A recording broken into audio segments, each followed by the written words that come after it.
I grew up in church somewhat.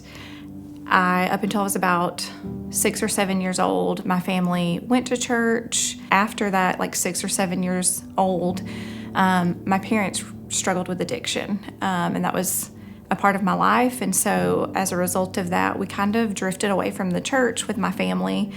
And so that meant I also drifted away from the church. And it was probably like my latter middle school, early high school years.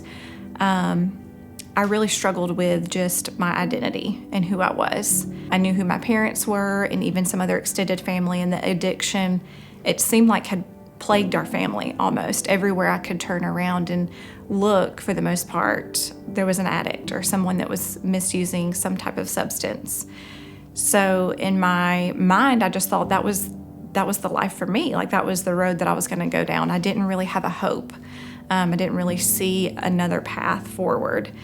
And so that led to me making some really poor choices. Like my 8th grade year, I just started, hanging out with the wrong people and really just finding my identity and where I thought I could get some joy and some peace or something from in either substances or people. Whenever I would find myself struggling in different environments or settings, there was a part of me that always knew I was not doing the right thing. But it's that when I would find myself in those settings where I was making the wrong choice, I didn't really feel like there was any way out or like that there was a hope out of that sin, which then compounded to feeling like, well, now that I'm in sin and now that I'm, doing these things or, drinking as a teenager, well, I might as well just keep drinking. Like, what's the point in changing?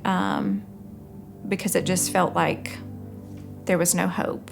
I was 11 when my dad was arrested, and he spent 40 days in jail.